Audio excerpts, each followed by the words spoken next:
오늘 우리에게 주신 하나님의 말씀 출애굽기 17장 8절에서 13절까지 말씀입니다. 출애굽기 17장 8절에서 13절 교독하도록 하겠습니다. 그때에 아말렉이 와서 이스라엘과 르비딤에서 싸우니라.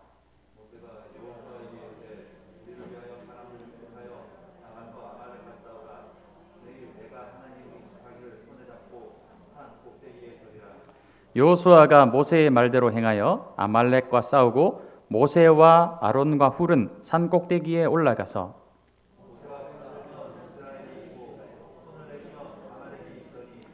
모세의 팔이 피곤함에 그들이 돌을 가져다가 모세의 아래에 놓아 그가 그 위에 앉게 하고 아론과 훌이 한 사람은 이쪽에서 한 사람은 저쪽에서 모세의 손을 붙들어 올렸더니 그 손이 해가 지도록 내려오지 아니한지라.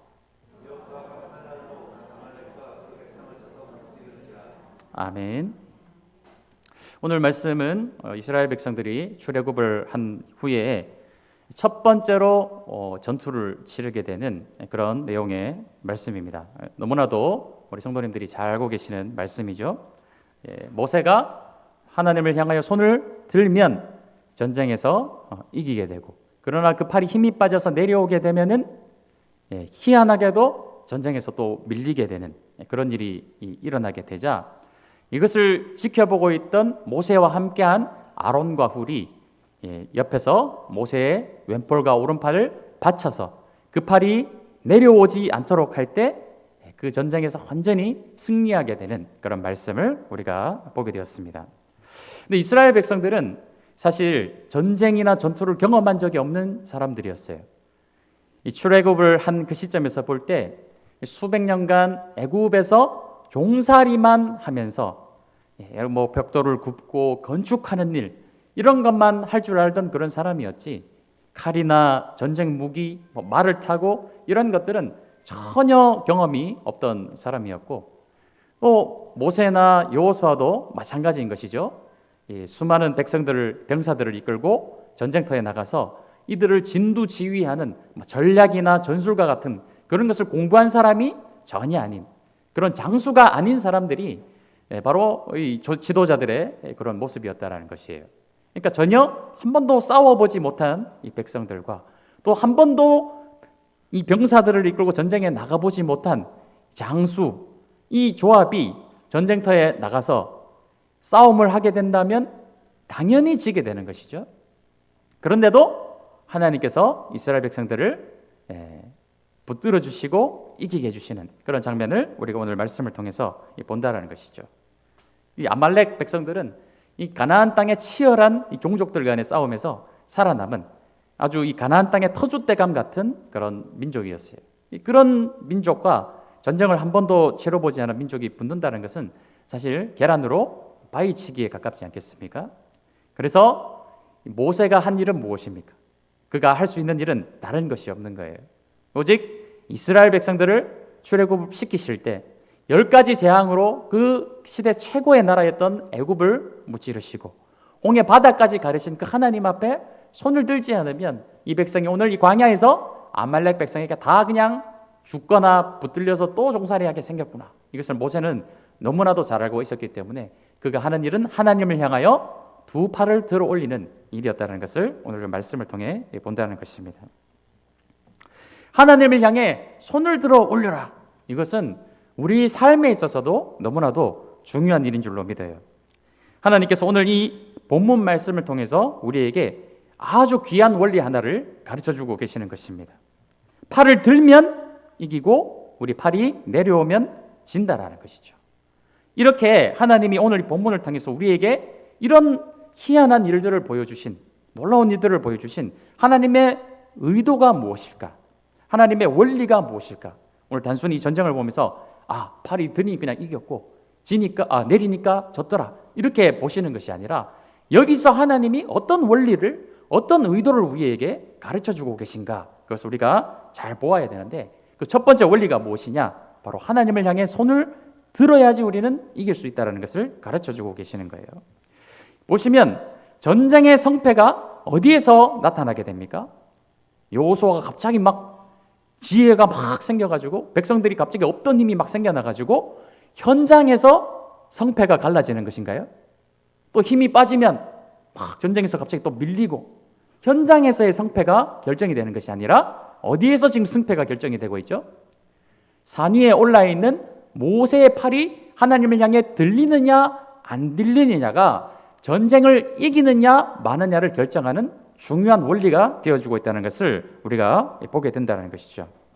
이것은 모든 전쟁은 사람의 능력에 달려있는 것이 아니라 특별히 하나님의 백성에게 있어서의 전쟁은 우리의 힘에 달려있는 것이 아니라 어디에 달려있는 것을 가르쳐주는 귀중한 원리입니까? 그것은 하나님을 의지하느냐 의지하지 않느냐, 단순히 팔이 올라가고 내려오고의 문제가 아니라 이 팔이 올라간다는 것은 무엇을 의미하나요? 하나님을 붙드느냐 하나님을 의지하느냐 마느냐에 따라 이 땅에서 우리의 삶이, 우리의 영적 전쟁이 이기느냐 지느냐가 결정이 된다는 것을 가르쳐주고 있는 거예요. 또한 오늘 말씀에 나와 있는 이 적군 아말렉은 단순히 이스라엘 백성들이 가나안으로 들어가는 길목을 지키고 있어서 이들을 방해하는 그런 적에 불과한 것이 아닙니다. 오늘 16절 말씀 한번 보십시오. 읽지는 않았지만 16절 말씀을 제가 봉독해 드릴게요. 이르되 여호와께서 맹세하시기를 여호와가 아말렉과 더불어 대대로 싸우리라 하였더라 말씀하고 있어요. 아말렉은 한번 휙 스치고 지나가는 그런 적군이 아니라 이스라엘 백성과 앞으로 대대로 싸우게 되는 그런 적군이었다는 거예요. 나중에 이스라엘 왕국이 사울 왕을 세우게 되었을 때도 사울이 가장 먼저 전쟁을 치른 민족이 아말렉이었어요. 또 나중에 이스라엘이 망하고 나서도 끝까지 이스라엘을 괴롭혔던 민족이 누구냐? 아말렉인데 여러분 잘 아시는 에스더 모르드게 이야기를 하실 것입니다. 에스더와 모르드게와 모든 이스라엘 민족을 다 죽이려고 했던 하만이 누구냐 하면은 바로 이 아말렉의 후예였더라는 거예요. 그래서 하나님은 이 아말렉을 이스라엘과 영원히 대대로 대적하는 그 적군으로 보시고 대대로 하나님께서 대신 싸워주시겠다 말씀하고 있는 거예요. 그러니까 이 아말렉은 단순한 적군이 아니라 오늘 말씀을 통해서 우리가 깨달아야 되는 것은 바로 아말렉은 무엇을 상징하느냐, 오늘 살아가는 이 땅을 살아가고 있는 현대를 살아가고 있는 우리 하나님의 백성들에게도 아주 영적인 어두운 권세를 가진 마귀 사탄의 권세를 의미를 하고 있는 것입니다. 우리 하나님의 백성들이 이 땅을 살아갈 때 하나님의 백성들을 끊임없이 길목을 막고 방해하는 영원히 하나님이 대대로 싸워주셔야 되는 영원한 적군을 의미하는 것이 바로 이 아말렉 민족이었다는 것이죠. 그런데 우리가 우리의 영원한 영적인 적, 대대로 싸워야 하는 이 적군과 우리가 싸워야 될 때 우리의 팔이 하나님을 향해 들려있지 않으면 어떻게 되겠습니까? 우리는 우리의 팔이 내려오는 순간 반드시 그 악한 권세에게 질 수밖에 없다는 것을 오늘 말씀을 통해 깨달아야 된다는 것이죠. 우리가 하나님께 팔을 들어 올리면 하나님은 우리를 대신하여서 대대로 영원히 우리를 위해 싸워주시는 거예요. 그러나 우리의 팔이 내려오는 순간 우리는 우리의 힘만으로는 이 어둠과 사탄의 권세를 대적하기에는 너무나도 부족한 것이 바로 우리의 모습이라는 것입니다. 이 땅에서 이 그리스도인의 삶은 영적 전쟁이에요. 사실 우리가 알고 있든지 모르고 있든지, 이 사실을 인지하고 있든지 인지하지 못하고 있든지 날마다 우리는 영적인 전투가 벌어지는 현장에서 살아가고 있는 것이 바로 그리스도인의 삶이라는 것입니다. 이것을 알고 계시는 분도 있어서 영적으로 아주 기민하고 영적인 긴장 상태를 유지하면서 어떻게든 이 땅 가운데 악한 마귀 사탄의 권세에 굴복하지 않고 싸워서 이기며 살아가시는 분이 있는가 하면은 이것을 전혀 생각하지 못하고 그냥 전투가 일어나고 있든지 말든지 그냥 나는 내가 할 길 갈란다 하고 그냥 살아가시는 분도 사실 있다라는 것이죠. 그냥 둔감하게 사시는 분도 있다라는 것입니다. 두 가지 유형이 있는 것이죠. 전투에서 늘 패잔병처럼 싸울 의지가 없는 그런 분들이 있어요. 하나님을 향해 싸울 의지가 없으니까 하나님을 향해 두 팔을 들 생각도 하지 않는 것입니다. 우리 토요일 날 부부 성경 공부를 하고 있어요. 그래서 성경 공부를 하다가 나들이를 한번 우리가 좀 다녀오자 해가지고 저기 동물원을 한번 이렇게 같이 봄날에 다녀온 적이 있습니다. 그 동물원에는 참 잘 해놨어요. 이 작은 동물원이지만 이런 유리막 하나 사이를 딱 두고 바로 이 맹수를 이렇게 볼 수 있는 그런 동물원이었습니다. 그래서 사자나 호랑이를 진짜 눈앞에서 코앞에서 이렇게 볼 수 있는 것이죠.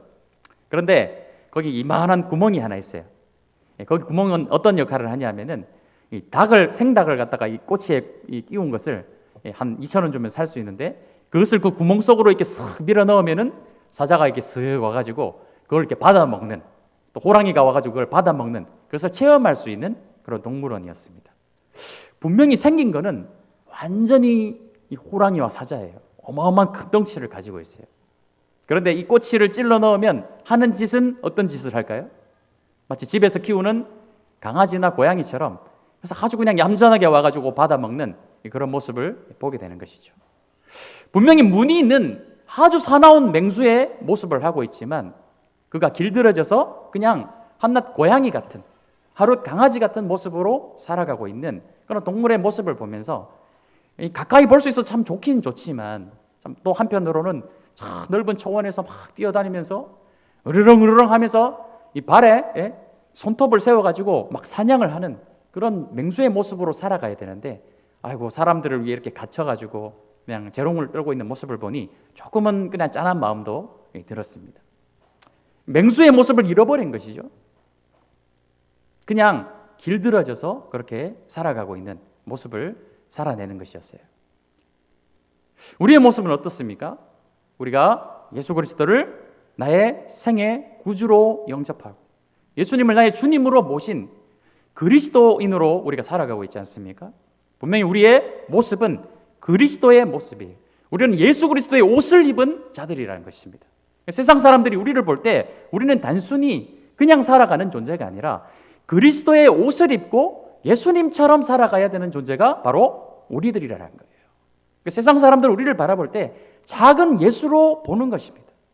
그런데 우리의 삶은 혹시나 어떠한지, 무늬는 그리스도인인데 예수 그리스도의 옷을 입고는 있는데 마치 동물원에 갇혀서 길들여져서 그냥 세상이 던져주는 그 닭꼬챙이나 그냥 받아먹고 살아가는, 그냥 전쟁을 치를 수 없는 이빨 빠진 호랑이처럼 살아가고 있는 그런 모습으로 우리가 혹시 살아가고 있지는 않은지 우리 사실을 한번 점검해 보셔야 된다는 것이죠. 동물원의 맹수의 눈빛을 보면 맹수의 눈빛이 아닌 것을 보게 돼요. 우리 그리스도인의 눈빛이 어떻게 해야 되겠습니까? 그런 갇혀있는 동물과 같은 그런 눈빛으로 살아가면 정말로 안타깝겠죠. 그리스도인의 눈빛은요, 살아있어야 돼요. 영적으로 긴장하고 있어야 되고, 언제든 악한 마귀 사탄이 우리를 굴복시키려고 할 때 그 눈빛이 살아있어서 절대로 내 모든 것을 다 빼앗길지언정 나의 영혼만은 너희가 감히 어떻게 할 수 없다. 이런 살아있는 눈빛으로 악한 마귀 사탄의 권세를, 세상의 어둠의 권세를, 악한 이 세상의 문화를 밟아 이길 수 있는, 절대로 굴복하지 않는 그 살아있는 눈빛을 가진 그런 그리스도인들이 되시길 바랍니다. 신앙과 삶이 분리되면 안 되는 거예요.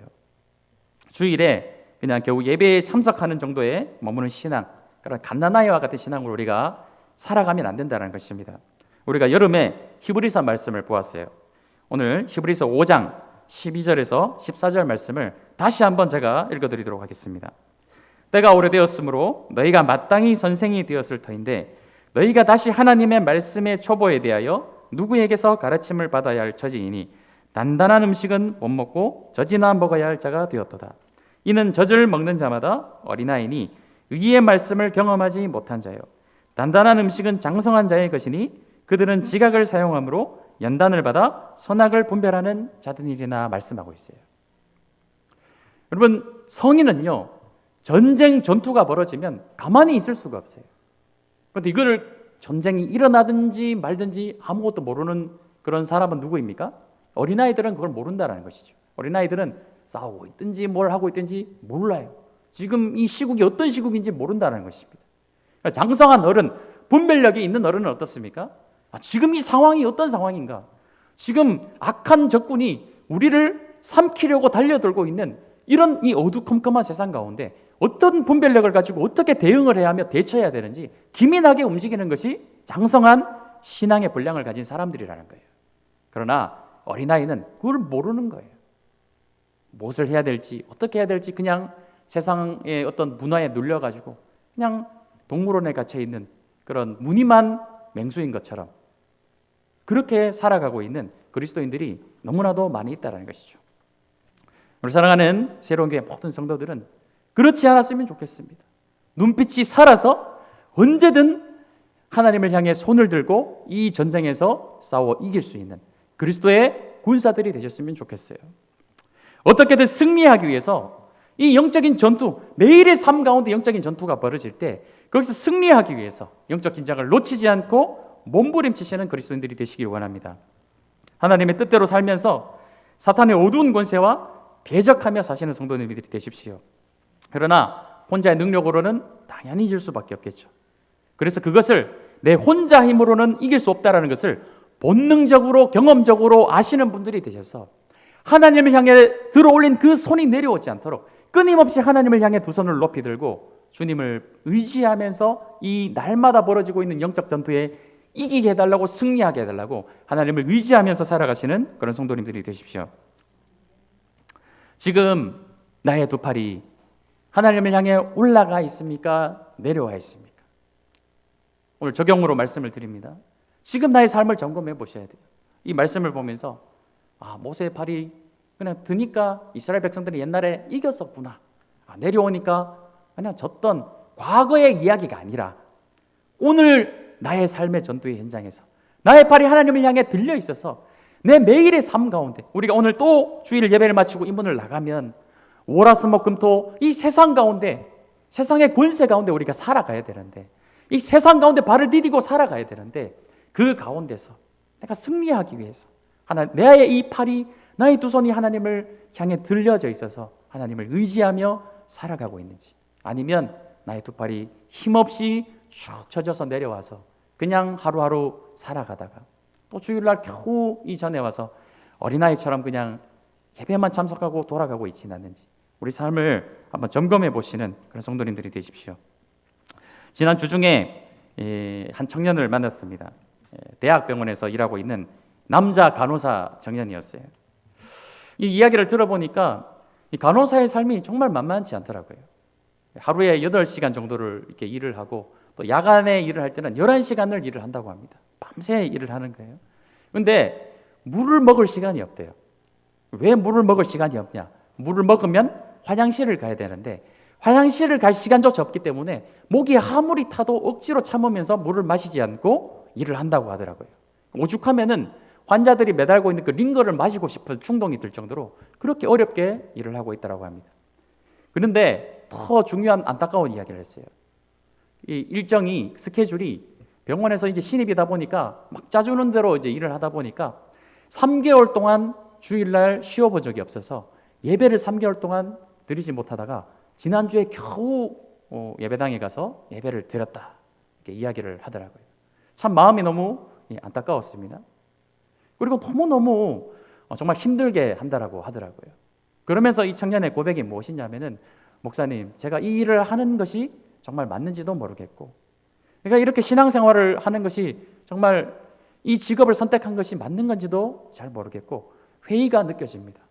그리고 너무너무 이 치열한 그 환경 가운데 그리스도인으로 내가 살아가는 것이 어떻게 살아야 될지 도무지 모르겠고, 사람들이 너무 악하게 나를 대하기 때문에 그들을 향해서 나도 똑같이 독해지고 똑같이 악하게 대하지 않으면 살아남을 수 없다라는 이 현장의 이 안타까움 때문에 내가 과연 이 그리스도인으로서 이 직업을 계속 가지고 살아가는 것이 맞는지 회의가 듭니다. 어떻게 하면 좋겠습니까? 질문을 하더라고요. 참 마음이 아팠어요. 너무나도 사랑하는 그런 청년이 그렇게 이제 이야기를 하니까 너무 마음이 아팠습니다. 정말 그렇습니다. 우리가 세상 가운데서 그리스도인으로 살아가는 것이 정말로 쉽지가 않아요. 둘 중에 하나를 선택을 하게 되겠죠. 그럼에도 불구하고 그 모든 환경을 이겨내고 싸우면서 그리스도인으로서의 모습을 잃지 않고 살아가는 사람이 되든지, 아니면 문의는 그리스도인이나 타협하고 패배한 패장병처럼 그냥 세상 사람들과 똑같이 살아가든지, 둘 중에 하나를 선택을 하게 되는 거예요. 그래서 제가 그 청년에게 말해 주었어요. 마인드 컨트롤을 해야 된다. 결국 너의 마음과 생각을 주장하시는 분은 성령 하나님밖에 없다. 성령 하나님을 네가 하루라도 의지하지 않으면 너의 멘탈이 와르르 무너질 수밖에 없어. 그러면 그리스도인으로서의 모습을 잃어버릴 수밖에 없고 똑같이 세상 사람들과 함께 똑같은 모습으로 살아갈 수밖에 없다. 그것을 이야기를 해주었어요. 그 청년이 현장에서 할 수 있는 일은 무엇입니까? 하나님을 향해 두 팔을 들지 않고 그냥 살아가면은 질 수밖에 없는 거예요. 끊임없이 하나님을 향해 두 손을 들고 하나님을 의지하면서 그 참 치열한 현장 가운데서도 그리스도인의 모습을 잃지 않고 살아갈 수 있도록 성령 하나님께서 내 심령을 붙들어 달라고 매일매일 의지하지 않으면 화르르 무너질 수밖에 없다는 것을 이야기해 줄 수밖에 없었다는 것입니다. 상대방에게 그리스도인으로서 겸손하고 온유한 모습이지만 그러나 우습게 보이지 않고 쉽게 보이지 않으려면 어떻게 해야 될까? 그것이 참 어려운 일 아니겠습니까? 똑같이 독하게 악하게 대하지 않고 그리스도인으로서 아주 온유하며 겸손한 모습으로 상대방을 대하지만 그럼에도 우습게 보이지 않고 아주 그냥 미천해 보이지 않으려면 어떻게 해야 될지 그 지혜를 우리는 끊임없이 하나님 앞에 구해야 된다는 거예요. 마태복음 10장 16절 말씀을 우리가 한번 다 같이 읽었으면 좋겠습니다. 앞에 띄워주시니까 우리 다 같이 마태복음 10장 16절 말씀 함께 읽겠습니다. 시작. 보라, 내가 너희를 보냄이 양을 이리 가운데로 보냄과 같도다. 그러므로 너희는 뱀같이 지혜롭고 비둘기같이 순결하라 말씀하고 있어요. 이 뱀은 고대 근동 지방, 특히 애굽이나 이스라엘 지역에서는 사실 지혜의 어떤 상징으로 쓰여지는 것이 이 뱀입니다. 그러나 이 뱀은 또 어떤 존재입니까? 사실 굉장히 간교한 존재죠. 그 지혜를 선하게 사용하지 않고 간교하게 쓰는 것이 뱀이에요. 우리가 잘 알듯이 아담과 하와를 유혹한 것이 뱀이 지혜를 가지고 간교하게 사람을 속이지 않았습니까? 그렇기 때문에 예수님은 뱀같이 지혜로우라라고 말씀하시지만 또한 동시에 무엇을 말씀하고 계시나요? 비둘기같이 순결하라라고 말씀하고 있는 거예요. 지혜만 너무 뛰어나면 간교할 수 있어요. 세상을 아주 그냥 악한 지혜로 이렇게 이기려고 하겠죠. 그러나 예수님은 그렇게 하지 말고 순결함도 동시에 잃지 마라라고 말씀하고 계시다는 거예요. 지혜와 순결이 균형을 이룰 때 그것이 온전한 그리스도인으로서 예수님의 명령에 순종하는 삶이 되는 것입니다. 그런데 그 지혜는 결국 구체적으로 그럼 그 지혜는 어떤 지혜입니까? 내 삶의 현장에서 나의 어떤 처한 환경 가운데 그 지혜가 어떤 지혜인지를 알아야 되는데 그것이 사실 너무나도 어려운 것이 아니겠습니까? 그 지혜는 우리가 어떻게 구해야 될까요? 그 지혜는 다른 곳에서 오는 것이 아니라 매일매일 삶 가운데 하나님의 말씀 가운데 지혜를 얻고 또 그 얻은 말씀을 가지고 이 말씀을 내 삶 가운데 어떻게 삶의 현장에서 풀어내야 될지 성령 하나님의 도우심을 구하지 않으면 우리는 그 지혜를 얻을 수 없다라는 것입니다. 그러니까 결국 그 지혜는 하나님이 주시는 지혜가 아니면 안 된다라는 것이죠. 그래서 우리의 두 팔이 내려오는 순간 우리는 패배할 수밖에 없다. 또 우리는 오늘 이 예배 이후에 삶의 현장으로 돌아가셔서 또 선택의 순간을 맞이하실 거예요. 오늘 이런 말씀을 듣고도 여전히 하나님을 향해 팔을 들어 올리지 않으시는 분도 있을 수 있습니다. 여전히 그냥 들은 말씀은 말씀이고 내 삶은 삶이다. 똑같은 삶을 그냥 반복하며 살아가실 수도 있겠죠. 그러나 또 한 가지 선택이 있습니다. 이제 더 이상 그런 과거에 하나님을 향해 팔을 들지 않았던 삶을 이제는 내려두고 이제 남은 내 생의 이 시간을 주님을 향해 두 팔을 들어 올리며 어떻게든 이 땅 가운데서 기민한 그리스도의 영적 긴장된 눈빛을 가지고 이 약한 마귀 사탄의 권세와 대적하여 싸워 이기는 삶을 살아가든지 또 두 가지 선택의 길이 있어요. 사랑하는 성도님들, 하나님께서 원하시는 좋은 방향으로 선택하시는 그런 성도님들이 되십시오. 그런데 오늘 말씀을 보면 또 한 가지가 있습니다. 12절 말씀 제가 다시 한번 읽어드릴게요. 12절 말씀. 자, 모세의 팔이 피곤함에 그들이 돌을 가져다가 모세 아래에 놓아 그가 그 위에 앉게 하고 아론과 훌이 한 사람은 이쪽에서 한 사람은 저쪽에서 모세의 손을 붙들어 올렸더니라고 말씀하고 있어요. 자, 오늘 팔을 들고 있는 사람이 누구입니까? 성경에서 모세, 엘리야, 투탑이잖아요, 투탑. 근데 그런 모세의 팔도 어떻습니까? 이 대단한 모세의 팔도 혼자 힘으로는 피곤하여서 그 팔이 내려올 수밖에 없다라는 것이죠. 혼자 힘으로는 안 된다라는 거예요.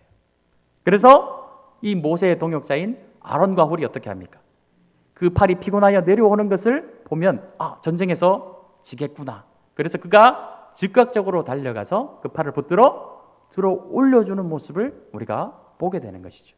그렇게 할 때 그 팔이 내려오지 않아서 전쟁에서 승리하게 된다는 것입니다. 지난주에 이제 뉴스를 보니까 인터넷 뉴스를 제가 보았는데 인도의 어떤 사람이 45년간 오른팔을 이렇게 들고 있는 분 혹시 보셨습니까? 저는 이제 그 뉴스를 보았는데 이 자신의 오른팔을 신에게 바칩니다 해가지고 정말로 45년간 단 한순간도 팔을 내리지 않았더라고요. 그렇게 되니까 이 팔이 완전 앙상하게 말라가지고 신경과 모든 조직이 문제가 생겨서 이제는 그 팔을 내릴 수 없는 지경에 되어버린 한 인도 할아버지의 모습을 이렇게 보았어요. 그러니까 비정상이죠. 하나님께서 우리에게 원하시는 것은 그런 모습이 아니에요. 팔은 상징이고 우리가 끝까지 하나님을 의지하라는 그런 말씀이 아니겠습니까?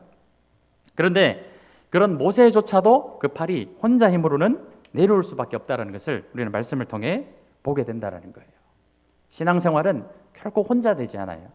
지난 시간에도 우리 교회가 어떻게 하면 하나 되어야 될지 말씀을 드렸습니다. 믿음의 동역자들이 우리에게 반드시 필요해요. 나의 팔이 힘이 빠져서 내려오려고 할 때 그 팔을 내려오지 않도록 함께 붙들어 줄 수 있는 나에게 아론과 훌이 반드시 있어야 된다는 것이죠. 사랑하는 성도님들, 나에게 아론과 훌은 누구입니까? 내 삶에, 내 신앙생활의 여정에 아론과 훌이 누가 있습니까? 그것이 없다면 너무나도 쓸쓸한 일이고 안타까운 일이 되겠습니다. 지금부터라도 하나님께 기도하십시오. 나에게도 믿음의 동역자인 나의 팔을 붙들어 줄 수 있는 아론과 훌을 내게 붙여달라고 여러분 기도하십시오. 그렇지 않으면 우리는 또 다른 것을 의지하게 돼요. 모세의 팔도 내려오지 않았습니까? 우리라고 그것을 버틸 수 있을까요? 이 세상 가운데서 버티지 못한다라는 거예요. 우리의 마음이 하나님을 향한 사랑하는 마음이 애끓더라도 우리의 육신은 한계가 있다는 것이죠. 우리의 영성은 한계가 있다는 거예요. 그렇기 때문에 나의 팔을 붙들어 줄 수 있는 나의 아론과 훌을 하나님께서 내게 끊임없이 공급해 주시고 붙여주셔서 하나님을 향해 든 나의 팔이 내려오지 않게 해달라고 끊임없이 하나님 앞에 구하시는 그런 성도님들이 되셨으면 좋겠습니다. 믿음의 동역자는 반드시 필요합니다. 언제든 신앙적인 나눔을 할 수 있는, 또 나의 신앙에 대해서 나의 어떤 환경이나 어떤 여러 가지 어려움에 대해서 영적인 상담을 해줄 수 있는 그런 신앙의 동지들을 많이 여러분들이 만나셨으면 좋겠어요. 그래서 함께 하나님의 말씀을 공부하고 나눔하고 또 기도의 제목을 언제든 부담 없이 기도 제목을 함께 공유할 수 있고 또 서로 기도해 줄 수 있는 믿음의 사람들을 많이 옆에 두십시오. 교회는 바로 이런 것이 바로 교회예요. 다른 일을 하는 것이 교회가 아니라 나의 아론과 훌이 함께 나의 팔을 붙들어 주는 것이 바로 교회이고 그것이 하나님이 기뻐하시는 공동체인 줄로 믿습니다. 우리 사랑하는 새로운 교회 모든 성도님들은 이런 공동체를 함께 이루어 가셨으면 좋겠어요.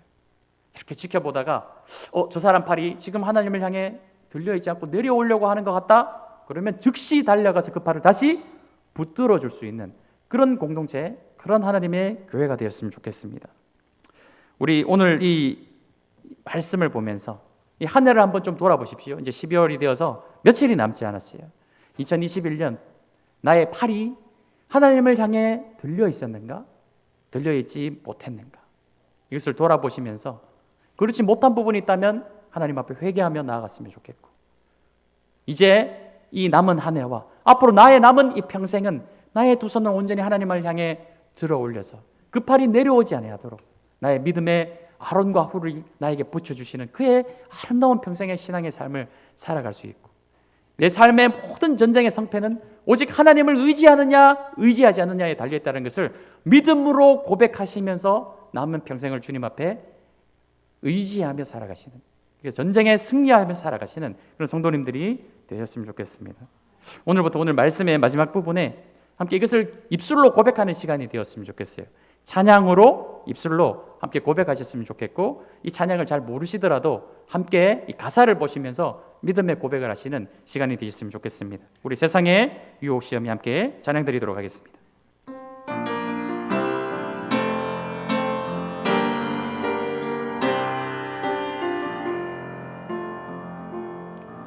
세상의 유혹 시험이 내게 몰려올 때에 나의 힘으론 그것들 모두 이길 수 없네.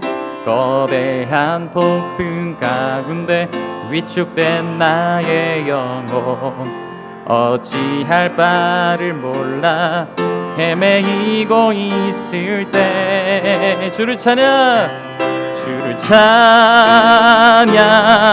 손을 들고 찬양 전쟁은 나의 속한 것 아니 주를 찬양 손을 들고 찬양 전쟁은 하나님께 속한 것이니 거짓과 속임수로 가득 찬 세상에서 어디로 갈지 몰라 머뭇거리고 있네. 공중의 권세 잡은 자 지금도 우리들을 실패와 절망으로 넘어뜨리려 하네. 주를 찬양 손을 들고 찬양 전쟁은 나에게 속한 것 아니니 주를 찬양 손을 들고 찬양 전쟁은 하나님께 속한 것이니 주위를 둘러보면 아무도 없는 듯 믿음의 눈을 들면 보이는 분 계시네. 지금도 내 안에서 역사하고 계시는 사망과 어둠의 권세 물리치신 예수님 주를 찬양